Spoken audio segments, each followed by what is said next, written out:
കേരളത്തിന്റെ സാംസ്കാരിക തലസ്ഥാനമായി അറിയപ്പെടുന്ന കണ്ണൂർ ജില്ല തെയ്യങ്ങളുടെയും തറവാടുകളുടെയും കഥകൾ ഉറങ്ങുന്ന മണ്ണാണ്. ഈ മണ്ണിൽ വളപട്ടണം പുഴയുടെ തീരത്ത് ആയിരത്താണ്ടുകളുടെ പഴമ പേർ നിലകൊള്ളുന്ന ഒരു അപൂർവ ക്ഷേത്രമുണ്ട്. കളരിവാതുക്കൽ ഭഗവതി ക്ഷേത്രം. കോലത്തുനാടിന്റെ വീരപാരമ്പര്യത്തിന്റെയും ശക്തി ആരാധനയുടെ ശാക്തേയ സങ്കല്പങ്ങളുടെയും തെയ്യം എന്ന അനുഷ്ഠാന കലാരൂപത്തിന്റെയും ജീവിക്കുന്ന പ്രതീകമാണ് ഈ ക്ഷേത്രം.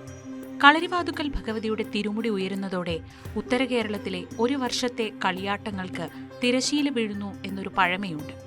ഈ ഒരൊറ്റ വസ്തുത മതി ക്ഷേത്രത്തിന്റെ ആചാരപരമായ പ്രാധാന്യം മനസ്സിലാക്കാൻ. കളരിപ്പയറ്റിന്റെ ഈറ്റില്ലമായിരുന്ന വാളേർ കളരിയുടെ പ്രധാന കവാടത്തിനടുത്ത് സ്ഥിതി ചെയ്തിരുന്നതിനാലാണ് ഈ പുണ്യസ്ഥലത്തിന് കളരിവാതുക്കൽ എന്ന പേര് ലഭിച്ചത്. 1000 നായന്മാരുടെ കളരി എന്നു പേര് കേട്ട ആ കളരിയുടെ പരദേവതയായിരുന്നു കളരിവാതുക്കൽ ഭഗവതി എന്ന് പുരാവൃത്തം പറയുന്നു. കേരളത്തിന്റെ ആയോധന പാരമ്പര്യവും അനുഷ്ഠാന കലകളും ശക്തി ആരാധനയും എങ്ങനെ പരസ്പരം ബന്ധപ്പെട്ടിരിക്കുന്നു എന്നതിന്റെ ഉത്തമ ഉദാഹരണമാണ് ഈ ക്ഷേത്രം. കേരളത്തിന്റെ സാംസ്കാരിക ചരിത്രത്തിൽ ഈ ക്ഷേത്രത്തിന്റെ സ്ഥാനം എത്ര വലുതാണ് എന്ന് ചിന്തിക്കുമ്പോൾ ഏതൊരു ചരിത്രാന്വേഷിക്കും ഇക്കാര്യം കൂടുതൽ ആഴത്തിൽ പഠിക്കേണ്ടതിന്റെ പ്രാധാന്യം ബോധ്യപ്പെടും. കളരിവാതുക്കൽ ഭഗവതി ക്ഷേത്രത്തിലെ പ്രധാന പ്രതിഷ്ഠ ഭദ്രകാളിയുടെ ഉഗ്രരൂപമാണ്. ആദിപരാശക്തി ദാരികനെയും രുരുവിനെയും വധിച്ച ശേഷം കോപം ശമിക്കാതെ അട്ടഹസിച്ചപ്പോൾ ഭഗവതിയെ ശാന്തയാക്കാൻ ശിവനും ഭൂതഗണങ്ങളും പ്രത്യക്ഷപ്പെട്ട് ആടിയും പാടിയും ദേവിയെ ശാന്തയാക്കി എന്നാണ് ഐതിഹ്യം. അങ്ങനെ ശാന്തയും വരദയുമായി മാറിയ ദേവീ ചൈതന്യത്തെയാണ് ഇവിടെ ആരാധിക്കുന്നത്. ക്ഷേത്രത്തിലെ ദേവീ വിഗ്രഹം ശ്രദ്ധേയമാണ്. ഏകദേശം 6 അടി ഉയരമുള്ള ഈ വിഗ്രഹം വരിക്കപ്ലാവിലെ ദാരുശില്പം കൊണ്ടാണ് നിർമ്മിച്ചിരിക്കുന്നത്. ഭഗവാൻ ശിവന്റെ നെഞ്ചിൽ കാൽ കയറ്റി വെച്ച് നിൽക്കുന്ന രൂപത്തിലാണ് വിഗ്രഹം. ഇത് പ്രേതാരൂഢ പ്രതിഷ്ഠ എന്ന സങ്കല്പമാണ്. ശിവൻ കിഴക്കോട്ടും ഭദ്രകാളി പടിഞ്ഞാറോട്ടും ദർശനം നൽകുന്നു എന്നത് ഈ ക്ഷേത്രത്തിന്റെ മറ്റൊരു പ്രത്യേകതയാണ്. ദേവിയുടെ 4 തൃക്കൈകളിൽ ഖഡ്ഗം, താമര, കപാലം, ദർപ്പണം, അതായത് കത്തി, താമര, തലയോട്ടി, കണ്ണാടി എന്നിവയാണുള്ളത്. ഉഗ്രരൂപിയായിരിക്കുമ്പോഴും ശാന്താകാരിയും വരദയുമായി ദേവി ഇവിടെ വിരാജിക്കുന്നു. ഈ ദാരുശില്പ വിഗ്രഹം വെള്ളം കൊണ്ട് അഭിഷേകം ചെയ്യുന്നതിന് പരിമിതികൾ ഉള്ളതിനാൽ പഞ്ചലോഹ നിർമ്മിതമായ ഒരു എഴുന്നള്ളിപ്പ് വിഗ്രഹം അഥവാ അർച്ചനാബിംബം ഉപയോഗിക്കുന്നു. ശിവൻ, ഭദ്രകാളി എന്നിവർക്ക് പുറമെ സപ്തമാതൃക്കളായ ബ്രാഹ്മണി, മഹേശ്വരി, കൗമാരി, വൈഷ്ണവി, ഇന്ദ്രാണി, ചാമുണ്ടേശ്വരി, വരാഹി എന്നിവർക്കായുള്ള മാതൃശാല, ഗണപതി, വീരഭദ്രൻ, ക്ഷേത്രപാലകൻ എന്നിവർക്കും ഇവിടെ പ്രതിഷ്ഠകളുണ്ട്. രുരുജിത് വിധാനമനുസരിച്ചുള്ള ക്ഷേത്ര നിർമ്മാണ ശൈലിയാണ് ഇവിടെ പിന്തുടരുന്നത്. വടക്ക് വശത്തുകൂടി പ്രദക്ഷിണം പാടില്ലാത്ത ഏക ക്ഷേത്രമാണിത്. ഗുരുതി വടക്ക് വശത്തായതിനാലാണ് ഈ നിബന്ധന. ഭഗവതിയുടെ ഉഗ്രഭാവവുമായി ബന്ധപ്പെട്ട ആചാരപരമായ കാര്യങ്ങളാണിവ. ക്ഷേത്രത്തിന് കൊടിമരമില്ല എന്നതും ഇവിടുത്തെ അപൂർവതയുടെ മാറ്റുകൂട്ടുന്നു. കളരിവാതുക്കൽ ക്ഷേത്രത്തിന്റെ ചരിത്രപരമായ വേരുകൾ തേടുമ്പോൾ 3 പ്രധാന ഐതിഹ്യങ്ങൾ കടന്നുവരുന്നു. ഐതിഹ്യമനുസരിച്ച് പരശുരാമൻ പ്രതിഷ്ഠിച്ച 108 ദേവീക്ഷേത്രങ്ങളിൽ ഒന്നാണ് കളരിവാതുക്കൽ ഭഗവതി ക്ഷേത്രം. കേരളത്തിന്റെ സൃഷ്ടിയുമായി ബന്ധപ്പെട്ട പരശുരാമന്റെ ഐതിഹ്യത്തിന് ഈ ക്ഷേത്രവുമായി അടുത്ത ബന്ധമുണ്ട്. ഇത് ക്ഷേത്രത്തിന് പുരാണപരമായ പ്രാധാന്യം നൽകുന്നു. വളപട്ടണം പുഴയിൽ മീൻ പിടിച്ചിരുന്ന ഒരു മുക്കുവ ബാലന്റെ കഥയാണ് മറ്റൊന്ന്. പുഴക്കടവിൽ വെച്ച് ഞാനും വരട്ടെ എന്നൊരശരീരി കേട്ടപ്പോൾ അത് ആദിപരാശക്തിയുടെ വിളിയാണെന്ന് മുക്കുവൻ തിരിച്ചറിഞ്ഞു. ശക്തിക്ക് നിത്യം വസിക്കാൻ വേണ്ടി 27 നക്ഷത്രവൃക്ഷങ്ങൾ നട്ടുപിടിപ്പിച്ച് ഒരു ഇരിപ്പിട സ്ഥാനം നിർമ്മിച്ച ശേഷം വരാവുന്നതാണ് എന്നറിയിച്ചപ്പോൾ ഭഗവതി ഒരു പാദം വളപട്ടണം കോട്ടയിലും മറ്റേ പാദം ഈ ക്ഷേത്രസ്ഥാനത്തും വെച്ചു. മലരും ചക്കയുമാണ് ബാലൻ നിവേദ്യമായി സമർപ്പിച്ചത്.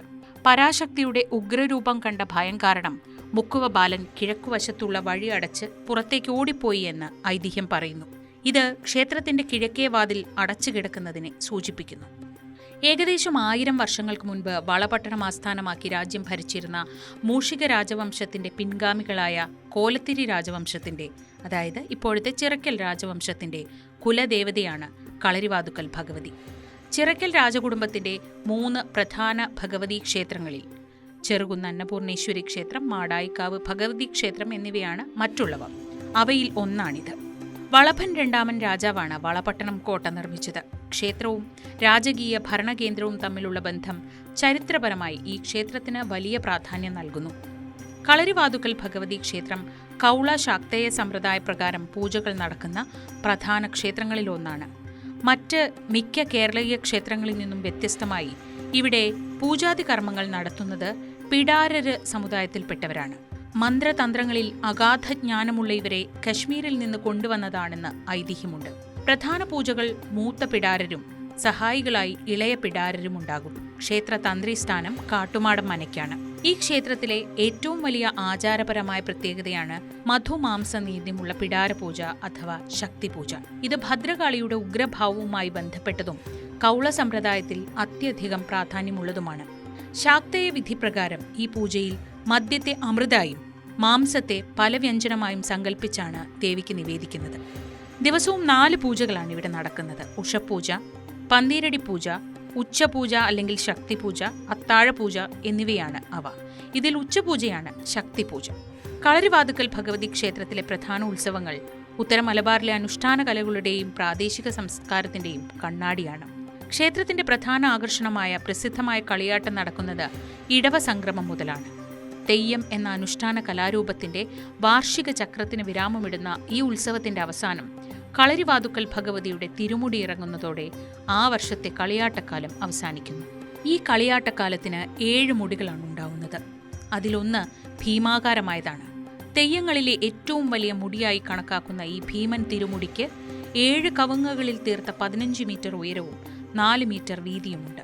വൈകുന്നേരം 5 മണിയോടെ 100 കണക്കിന് ആളുകൾ ചേർന്നാണ് ഇത് ക്ഷേത്രനടയിലെത്തിച്ച് കോലക്കാരന്റെ ശിരസിലേറ്റുന്നത്. കളരിപ്പയറ്റ് കഴിഞ്ഞാൽ തിരുമുടി ഇറക്കുകയും തുടർന്ന് ഭഗവതിക്ക് ചാർത്തിയിരുന്ന പൂക്കൾ ഭക്തർക്കിടയിൽ വിതറുന്നതോടെ ഉത്സവത്തിന് വിരാമമാവുകയും ചെയ്യുന്നു. കളിയാട്ടത്തിന് 7 ദേശങ്ങളിൽ നിന്നും കലശത്തട്ടെത്തുന്നത് പ്രാദേശിക സഹകരണത്തിന്റെയും ക്ഷേത്രത്തിന്റെ പ്രാദേശിക അധികാരത്തിന്റെയും തെളിവാണ്. ഇവിടുത്തെ മുടിവെപ്പ് വർഷത്തിൽ ഏറ്റവും അവസാനത്തെ ഒരു തറ തെയ്യാട്ടം എന്ന രീതിയിലാണ് ഇവിടെ കണ്ടുവരുന്നത്.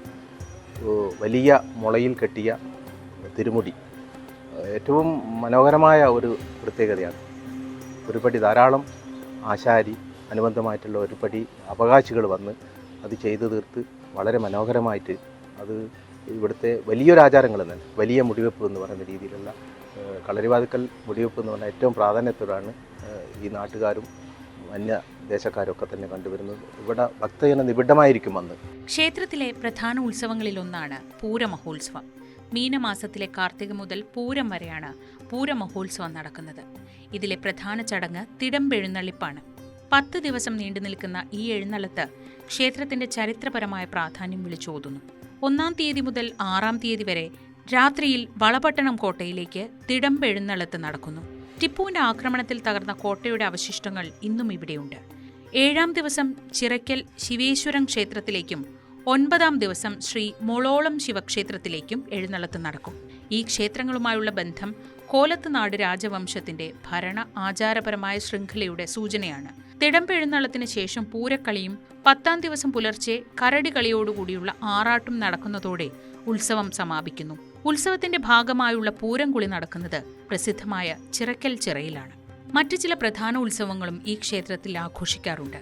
അതിൽ പ്രധാനമാണ് തുലാമാസത്തിലെ കളത്തിലരി പൂജ. ഇത് ദേവിയുടെ മണ്ഡപത്തിൽ വെച്ച് നടത്തപ്പെടുന്നതും കളരി പാരമ്പര്യവുമായി ബന്ധപ്പെട്ടതുമായി കരുതുന്നു. കൂടാതെ വൃശ്ചികത്തിലെ മണ്ഡലപൂജ, മകരത്തിലെ പാട്ടുത്സവം എന്നിവയും പ്രധാനമാണ്. കളത്തലിരിപ്പാട്ട് തുലാം സംക്രമം മുതൽ 13 ദിവസവും വൃശ്ചിക സംക്രമത്തിന് 30 ദിവസവും ഇവിടെ നടക്കാറുണ്ട്. ഇവ കൂടാതെ നവരാത്രി, ശിവരാത്രി, വിഷുവിളക്ക്, പ്രതിഷ്ഠാദിനം, നിറപുത്തരി തുടങ്ങിയ മറ്റ് വിശേഷ ദിവസങ്ങളും ക്ഷേത്രത്തിൽ ഗംഭീരമായി ആഘോഷിക്കാറുണ്ട്.